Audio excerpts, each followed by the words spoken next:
یہ ہفتہ وار بائبل کا درسی was Plainfield Christian Science Church Independent کی جانب سے ہے جو نیو جرسی امریکہ میں واقع ہے۔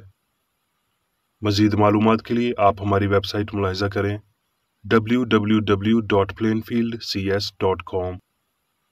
یہ سبق 5 فروری 2023 بروز اتوار ہفتہ کے اختتام پر آپ کے مطالعہ کی غرض سے تیار کیا گیا ہے۔ مضمون: روح، سنہری متن، اعمال۔ میں اس روحانی رویا کا نافرمان نہ ہوا۔ جوابی مطالعہ۔ مکاشفہ۔ میں کیا دیکھتا ہوں کہ آسمان میں ایک دروازہ کھلا ہوا ہے۔ فوراً میں روح میں آ گیا۔ پھر میں نے ایک نیا آسمان اور نئی زمین کو دیکھا، کیونکہ پہلا آسمان اور پہلی زمین جاتی رہی تھی اور سمندر بھی نہ رہا۔ پھر میں نے تخت میں سے کسی کو بلند آواز سے یہ کہتے سنا کہ دیکھ، خدا کا خیمہ آدمیوں کے درمیان ہے، اور وہ ان کے ساتھ سکونت کرے گا، اور وہ اس کے لوگ ہوں گے، اور خدا آپ ان کے ساتھ رہے گا اور ان کا خدا ہوگا، اور وہ ان کی آنکھوں کے سب آنسو پونچھ دے گا، اور اس کے بعد نہ موت رہے گی، نہ ماتم رہے گا، نہ آہ و نالہ، نہ درد۔ پہلی چیزیں جاتی رہیں۔ اور جو تخت پر بیٹھا ہوا تھا اس نے کہا، دیکھ، میں سب چیزوں کو نیا بنا دیتا ہوں۔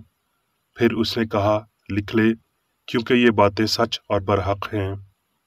جو غالب آئے وہی ان چیزوں کا وارث ہوگا، اور میں اس کا خدا ہوں گا اور وہ میرا بیٹا ہوگا۔ درسی واز بائبل میں سے یوحنا۔ ابتدا میں کلام تھا، اور کلام خدا کے ساتھ تھا، اور کلام خدا تھا۔ سب چیزیں اس کے وسیلہ سے پیدا ہوئیں، اور جو کچھ پیدا ہوا ہے اس میں سے کوئی چیز بھی اس کے بغیر پیدا نہیں ہوئی۔ اس میں زندگی تھی، اور وہ زندگی آدمیوں کا نور تھی۔ حقیقی نور جو ہر ایک آدمی کو روشن کرتا ہے، دنیا میں آنے کو تھا۔ جتنوں نے اسے قبول کیا، اس نے انہیں خدا کے فرزند بننے کا حق بخشا، یعنی انہیں جو اس کے نام پر ایمان لاتے ہیں۔ وہ نہ خون سے، جسم کی خواہش سے، نہ انسان کے ارادہ سے، بلکہ خدا سے پیدا ہوئے۔ یوحنا۔ فریسیوں میں سے ایک شخص نیکودیمس نام یہودیوں کا ایک سردار تھا۔ اس نے رات کو یسوع کے پاس آ کر اس سے کہا، اے ربی، ہم جانتے ہیں کہ تو خدا کی طرف سے استاد ہو کر آیا ہے، کیونکہ جو معجزے تو دکھاتا ہے کوئی شخص نہیں دکھا سکتا جب تک خدا اس کے ساتھ نہ ہو۔ یسوع نے جواب میں اس سے کہا، میں تجھ سے سچ کہتا ہوں کہ جب تک کوئی نئے سرے سے پیدا نہ ہو خدا کی بادشاہی کو دیکھ نہیں سکتا۔ یسوع نے جواب دیا کہ میں تجھ سے سچ کہتا ہوں کہ جب تک کوئی آدمی پانی اور روح سے پیدا نہ ہو وہ خدا کی بادشاہی میں داخل نہیں ہو سکتا۔ جو جسم سے پیدا ہوا ہے جسم ہے، اور جو روح سے پیدا ہوا ہے روح ہے۔ تعجب نہ کر کہ میں نے تجھ سے کہا کہ تمہیں نئے سرے سے پیدا ہونا ضرور ہے، کیونکہ جسے خدا نے بھیجا وہ خدا کی باتیں کہتا ہے، اس لیے کہ وہ روح ناپ ناپ کر نہیں دیتا۔ یوحنا۔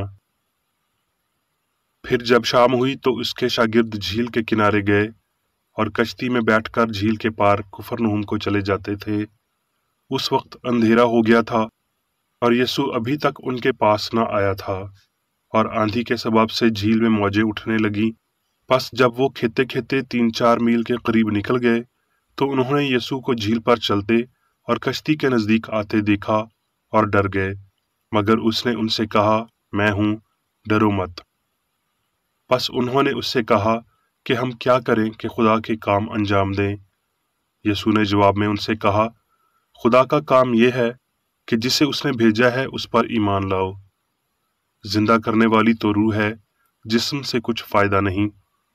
جو باتیں میں نے تم سے کہی ہیں وہ روح ہیں اور زندگی بھی ہیں، مگر تم میں سے بعض ایسے ہیں جو ایمان نہیں لائے۔ اس پر اس کے شاگردوں میں سے بتھیرے الٹے پھر گئے اور اس کے بعد اس کے ساتھ نہ رہے۔ پس یسوع نے ان 12 سے کہا، کیا تم بھی چلے جانا چاہتے ہو؟ شمعون پطرس نے اسے جواب دیا، اے خداوند،